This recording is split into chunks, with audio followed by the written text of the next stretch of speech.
Namaste and welcome to Viewpoint. So DeepSeek, a name that has been sending shockwaves across the tech industry, a lot of changes, a lot of ups and downs going on in the stock market, not just in India, but spectacularly in the United States. We've seen Nvidia stocks dipping, we've seen Facebook having war rooms to understand what's happening. And then the big question, how did China really do it? At a fraction of cost of OpenAI, they've developed something which seems to be a competitor or even a better option or an alternate to ChatGPT. So what's happening over here? How is China doing this? And what's going on in this global tech landscape? So we'll discuss about that again with our researcher and analyst, Mr. Suresh Kochatill. Namaste ji. Namaskar, Aditya. Yes, so you've seen DeepSeek, and in fact today out of the blue Alibaba says, okay, we have our own AI as well. So things are changing quite quick. And in fact, if you've seen, there was a small discussion a couple of months ago where Sam Altman actually says that it's hopeless to even compete with us, and there's just no way, there's no point, don't do it. But out of the blue, something has been done for only $6 million, when in fact OpenAI might have taken beyond $100 million. So what's actually happening? How did China manage to do it? One of the things we need to remember with China is that it's nothing new for China. The difference between India and China, for example, is in 2-3 things. One is education, where we are almost on par. But beyond post-graduation, India fails miserably, especially in PhDs. Our PhDs are worthless pieces of paper, most of them. Right. I'm not decrying every PhD, but most of them are not ready to go to the market. Look at the new paper that Kanhaiya Kumar had written or others had written, just to get a PhD and a kind of a job somewhere with that particular one, a professor or something.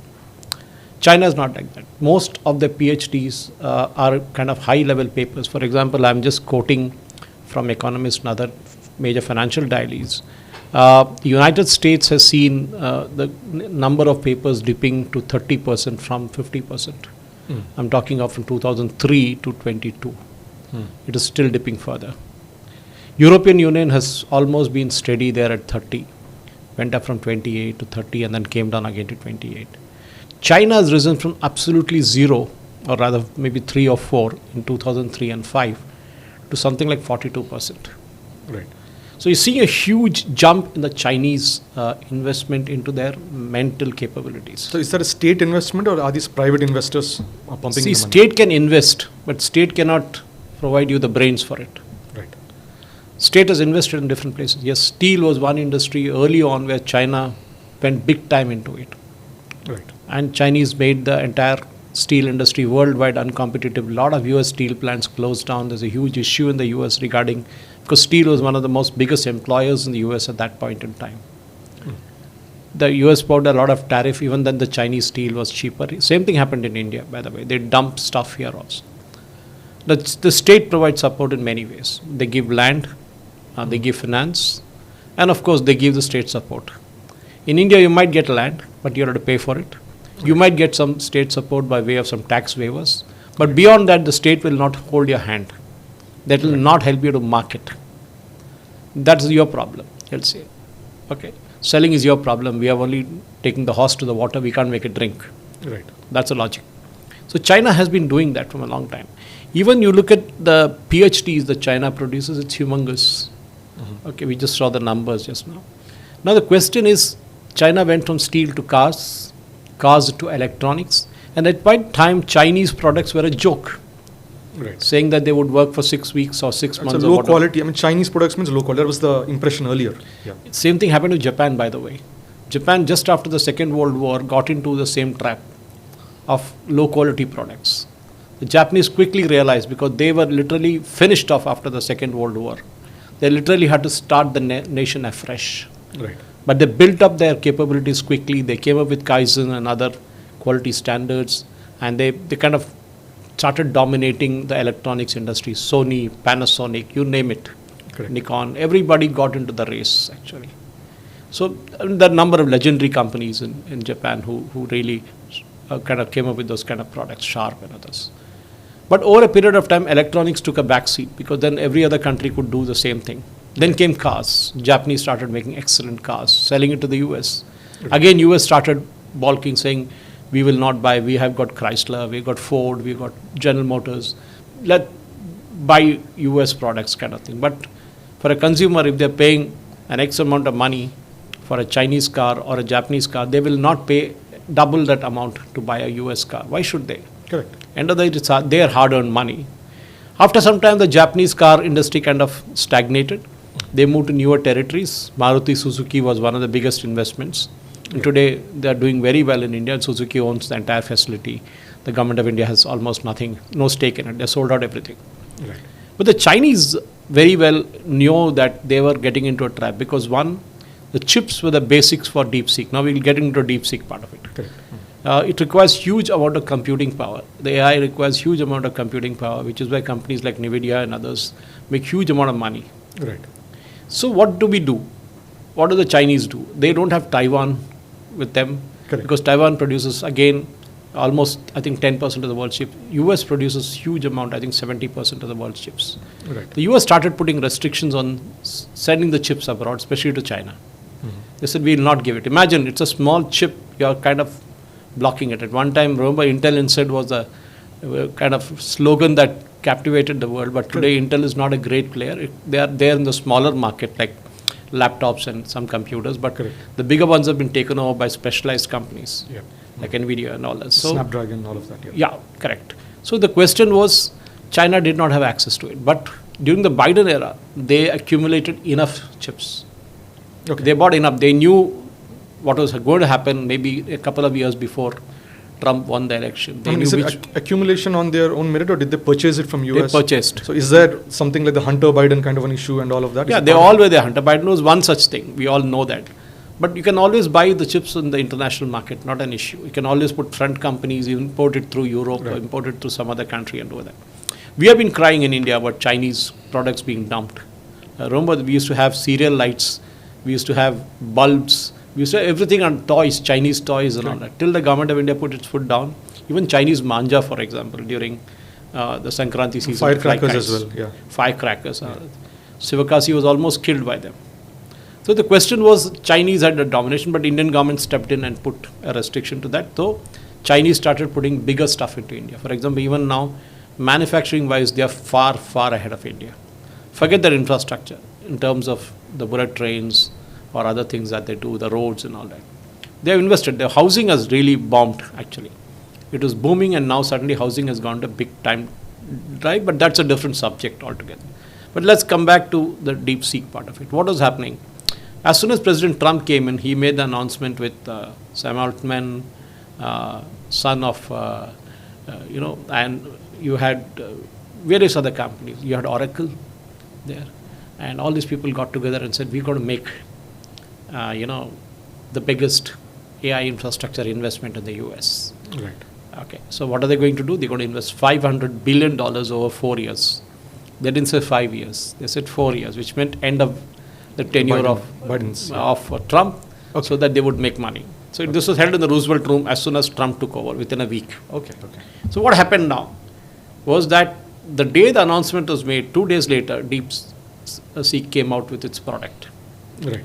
Obviously, it was not an overnight announcement. It took some time. It was already there in the market for almost 10 days. People were analyzing it, going through it, and kind of making comparisons with existing products like Correct.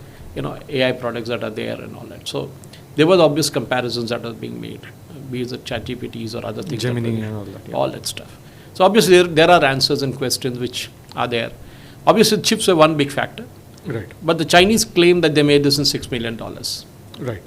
Now obviously you can't make this thing in a $6 million because it's not just about the computing power. It's also about the training that you need to give to the product. Right.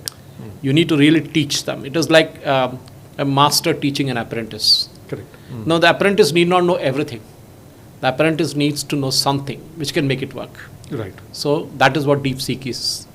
So, the bigger thing there and the smaller thing here, the bigger thing is teaching, and over a period of time, it will keep improving the product. Correct. To a certain extent, that the DeepSeek version 2, 3, 4, whatever will come out later, will be better than that. And we saw what Alibaba did today. Correct. So, the question, as Aditya, as I would see it, is very simple, is technological dominance. US invested or is going to invest or has invested huge amounts of money in AI. Right. And we did speak about this last week. And I also spoke about in a couple of videos saying, is this investment worth it? Because even today, AI does not have a monetization model. Right. Second is a question of security. The moment you register on DeepSeek or any other platforms, even on social media, it will ask you for a host of information from you. It will ask you your name, your email ID, your telephone number, which country do you live, what's your address, everything else. I think the only thing they don't ask you is a bank account number. But in my case, that is also known because Meta pays me every month for the post I do on Facebook. It's because then I get the number of followers, so I get a certain amount of money every month based on how my posts are doing for an accumulated 28 days. So they have my mobile, they have my bank account. Okay, but the question would be, okay, is Meta not doing it? Yes, they're doing it. Is Twitter not doing it? They're doing it. Or is Instagram not doing it? They are also doing it. Where are those data stored? They're stored in the US. Right. For that matter, we Indians sign off on everything and underthing under the sun just by clicking saying yes to that without thinking how much of our information is going abroad. Correct. Which is why the government of India was insisting on a lot of companies, social media companies, especially to shift their servers to India. Right. Okay. But anyway, that is one part of the IT thing. But I think there's a bigger picture which Trump will run into headwinds as we go along, because making everything in US is not feasible. And I think he knows it. Right. That is the main problem. Like India has also been trying to join the bandwagon of AI. So we had the Ola CEO actually saying that Krutrim is a made in India kind of a thing based on language models developed in India. But when we see at a global level, we kind of are equating DeepSeek, ChatGPT. We don't really come out with the Indian AI as a genuine competition. So what's going on? What's happening? I'm sure India can certainly, if ISRO can, send a spacecraft, to the moon or to Mars at the budget of a film made in Hollywood, certainly we also should be able to compete, in terms of pricing also, in terms of technology also. But where do we lack? We lack because our mental makeup is like that. For example, right from a young age, from class 2 or class 3 onwards, we are told that you should be first in the class. Right. You should get more marks than your neighbor's child. Right. Okay? You cannot fail. Failing is gone, finished. Your life is ended. And if your parents are ambitious enough, you should make it to the IIT. Whether you're good enough or not is a different question. Or get into medicine. But in India, that culture of taking risk is not there. Of course, it's changed in the recent years. Right. Yesterday, there was a very good tweet, very sensible tweet by Nitin Kamath, who other day had interviewed Prime Minister Narendra Modi, the CEO of Zerodha. Now, he really talked about why India is not figuring in this domination for AI. Right. And he had very good logical reasons, which I felt was right. One thing in India is we have this thing for short-termism. That is, we go for a band-aid solution for everything. Right. We only look at tomorrow and say, can we finish this somehow? Kuch jugaad karke we'll make it happen. We don't have a long-term picture. Right. Okay. That is the main problem, because then that's not just in IT, by the way. It's in business, it's in politics, it's in anything that you take, regulatory approaches and all that. Everything is short-term. Right. What should we do for this financial year? It has nothing to do with next financial year. We don't even think of that. Now the budget is coming up in a couple of days' time. So we are only thinking of this budget. We are not thinking of budget 2030. But at a socio-cultural level, it's kind of believed that the West has a thought, the East has a thought. So a Chinese child and an Indian child, we see that by and large socio-cultural values, family values are quite similar. Yes. But then China is way ahead when it comes to technology, when it comes to research. India, they have people who can make other companies, countries go way ahead, but not within the nation. That's so what is the big differing factor between India and China? That's why Satya Nadella is in US. Correct.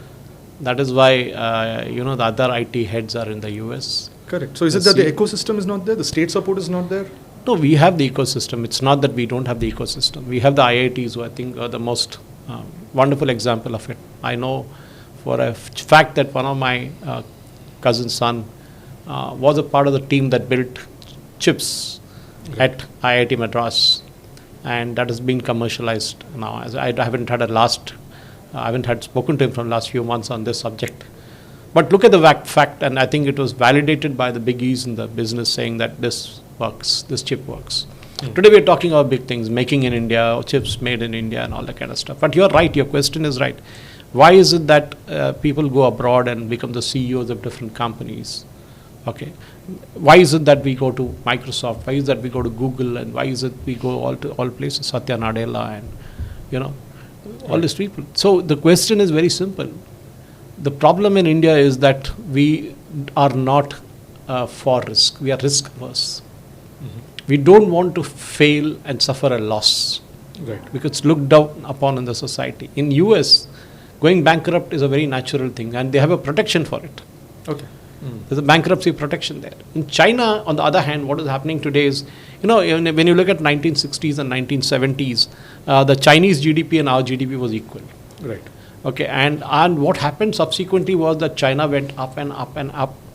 They started the reforms in 1980s. We started in the 1990, and by 1990 they had overtaken our per capita GDP.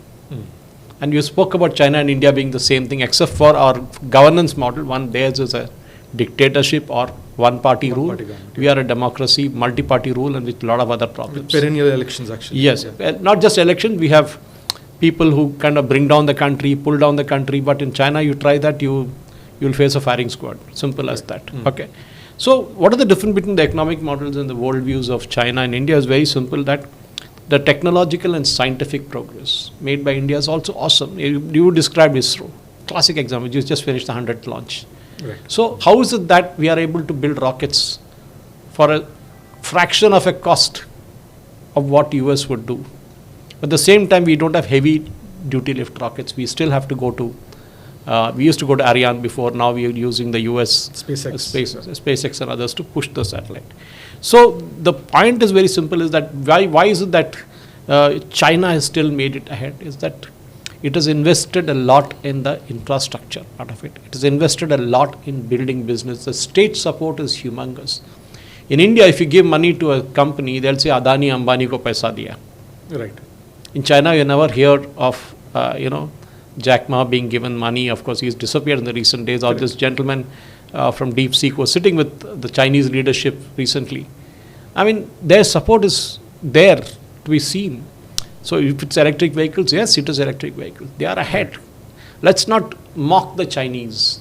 Right. So as a concluding question, look, we've seen Donald Trump's recent statements, where he's talking a lot about saving. He says, let's pull out from World Health Organization, that's 500 millions of saving. Then he says, let's not tax any of us, let's increase trade tariffs. So do you think most of this is rhetoric? When he just got into power, it's a couple of rhetoric to keep people excited, because as they say, for anything to be eventful, the starting, the intermission and the climax is what matters the most in people's memory.